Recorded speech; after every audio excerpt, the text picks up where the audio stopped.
Assalamualaikum warahmatullahi wabarakatuh. Saya Hadi Abdul Hafiz dengan NPM 1711078.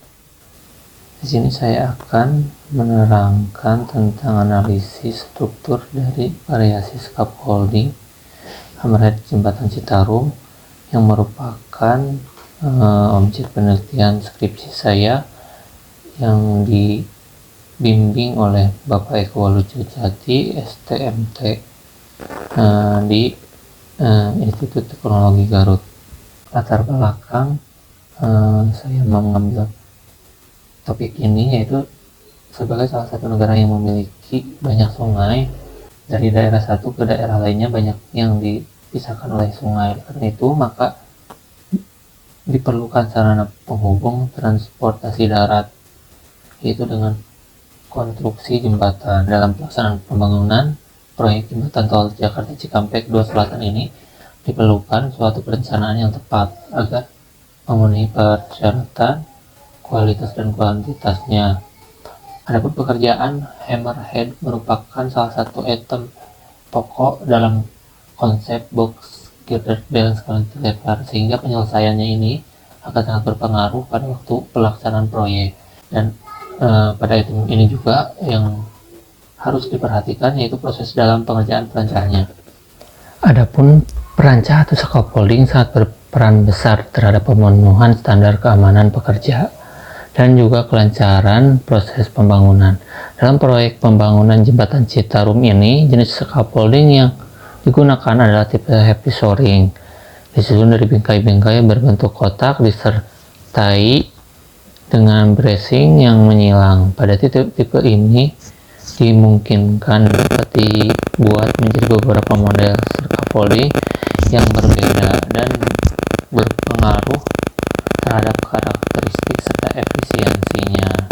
Dengan latar belakang yang tadi yang telah saya paparkan, saya mengambil rumusan masalah bagaimana analisis dari variasi scaffolding hammerhead jembatan Citarum yang paling efisien dengan menggunakan software analisis struktur. Dengan tujuan penelitian yang pertama yaitu untuk menganalisis variasi model scaffolding hammerhead jembatan Citarum. Yang kedua yaitu untuk mencari alternatif pemodelan yang paling efisien. Yang selanjutnya yaitu tinjauan pustaka, yang penelitian terkait yang pernah dilakukan yaitu yang pertama analisis struktur dan biaya variasi scaffolding pekerjaan jembatan Lolong tahap 3 Kota Padang oleh Vero Arista pada tahun 2019. Tujuan dari penelitian ini yaitu untuk mengetahui nilai kekuatan dan biaya yang diperlukan untuk pekerjaan scaffolding dalam konstruksi jembatan Lolong tahap 3 di Kota Padang ini. Penelitian yang kedua yaitu penelitian yang dilakukan oleh Bangun Saribu pada tahun 2018 dengan judul Analisis Perhitungan Kekuatan Perancah terhadap Waktu Siklus Pengelolaan Lantai untuk Memenuhi Keamanan Struktur Bangunan. Metode yang digunakan dalam penelitian ini adalah metode yang disederhanakan, yaitu simplified method yang didasarkan pada ACI 3472R05. Penelitian yang terakhir yaitu yang dilakukan oleh Talita Sufatul Ummah pada tahun 2023 dengan judul Analisis Perbandingan Biaya dan Waktu Penggunaan Scaffolding dengan Earth Construction Method. Yang selanjutnya yaitu tinjauan pustaka. Yang pertama yaitu analisis struktur. Analisis struktur adalah proses yang dimana engineer memperhitungkan respons suatu struktur terhadap suatu pembebanan yang bekerja. Menurut Chekhov pada tahun 2014, gaya yang ditimbulkan yaitu berupa reaksi gaya dalam atau internal force. Yang kedua yaitu jembatan. Jembatan adalah sarana pelengkap lalu lintas jalan raya yang menjadi penghubung satu tempat dengan tempat lainnya, berfungsi sebagai penghubung lalu lintas yang terhambat oleh rintangan seperti waduk, rel, kereta api, sungai, lembah, atau lautan. Ketiga yaitu pilar. Menurut Peraturan Beton Bertulang Indonesia atau PP PBBJ tahun 2007. Pilar adalah bagian dari struktur yang dirancang untuk mendistribusikan beban dari atas bangunan. Beban tersebut meliputi beban hidup seperti manusia dan barang, beban mati seperti bahan bangunan, serta berat pilar itu sendiri. Yang selanjutnya yaitu tentang casting atau formwork adalah wadah cetakan beton segar sementara yang menjadi bahan pendukung untuk hasil akhir dari sebuah konstruksi atau bangunan. Yang selanjutnya itu peranca atau SOR. Peranca merupakan alat sementara yang digunakan sebagai penyangga dalam proses pelaksanaan konstruksi atau pemeliharaan gedung dan bangunan besar lainnya. Peranca berfungsi untuk menopang beban struktural secara sementara saat proses konstruksi sedang berlangsung, terutama pada elemen-elemen vertikal seperti kolom, dinding, ataupun balok. Tujuan utama dari perancah adalah untuk memberikan dukungan yang diperlukan agar struktur tersebut tetap stabil dan aman selama proses pengerjaan atau pemeliharaan. Yang terakhir yaitu beban konstruksi. Yang pertama yaitu beban vertikal. Beban vertikal terdiri dari dua bagian, yaitu beban mati dan beban hidup. Berat casting ditambah berat casting tulangan dan beton segar merupakan beban mati, sedangkan beban hidup dalam konteks konstruksi meliputi semua beban yang bisa berubah-ubah atau dinamis, yang biasanya tidak tetap pada struktur. Adapun metode penelitian yang dilakukan yaitu dengan tahapan sebagai berikut. Yang pertama, memulai, kemudian studi literatur. Selanjutnya itu melakukan beberapa variasi scaffolding, kemudian dimodelkan dan dihitung pembebanannya dengan bantuan software analisis struktur yang kemudian didapat hasilnya. Lokasi penelitian yaitu dilakukan pada proyek pembangunan jalan tol Jakarta Cikampek Selatan yang terdapat di wilayah Kabupaten Karawang, Kecamatan Kelari, Desa Curug, tepatnya pada pembangunan jembatan Citarum. Teknik pengumpulan data yang saya lakukan yaitu dengan metode pendekatan secara kuantitatif, di mana dalam tahapan penelitian pada scaffolding hammerhead jembatan Citarum ini dimulai dengan mengumpulkan data-data yang diperlukan. Dari data tersebut meliputi drawing jembatan, paparan pekerjaan pada proyek pembangunan jalan tol Jakarta Cikampek ini. Selanjutnya yaitu data jembatan. Jembatan ini menggunakan metode bend cantilever, yaitu dengan panjang jembatan 120 meter dengan fondasi borpile dengan diameter 1,2 meter dengan lebar jembatan 16,5 meter dengan tinggi hammerhead 5,9 meter, lebar hammerhead 16,5 meter. Dan alat yang digunakan pada pekerjaan peranca ini yaitu crane service 40 ton. Material yang digunakan yaitu black steel pipe to STM A53 grade A, precis 3101 SS400, STKM 11H, S45C. Adapun hasil dan pembahasan yang pertama yaitu beban. Perhitungan beban yang pertama yaitu beban mati atau dead load.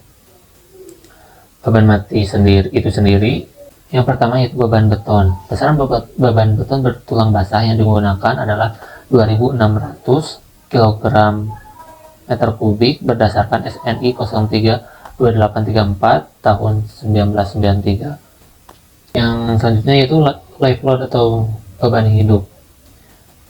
Besaran live load untuk daerah yang dibebani pengecoran adalah 250 kg per meter persegi dan untuk platform adalah 250 kg meter persegi berdasarkan HCI 347 pasal 221. Selanjutnya yaitu wind load atau beban angin.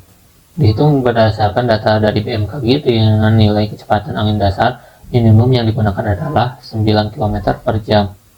Adapun kombinasi pembebanan yang terdiri dari dead load atau beban mati, beban lift load, beban hidup, dan wind atau angin mengikuti aturan pembebanan ASD pada SNI 1727 tahun 2013 pasal 241. Yang selanjutnya yaitu pemodelan struktur. Di sini saya melakukan 3 pemodelan struktur yang masing-masing memiliki dimensi panjang, tinggi, dan lebar tidak berbeda jauh satu sama lain. Yang membedakan hanya dari modelnya saja. Dan untuk model yang pertama ini, dari hasil pembebanan yang dilakukan pada software analisis, didapatkan hasil steel frame check yang menunjukkan bahwa model ini aman. Berdasarkan pembebanan tadi, di sini terdapat beberapa tegangan maksimum atau tegangan terbesar di setiap frame yang telah diakumulasikan, yang diambil maksimum stresnya saja di tiap frame.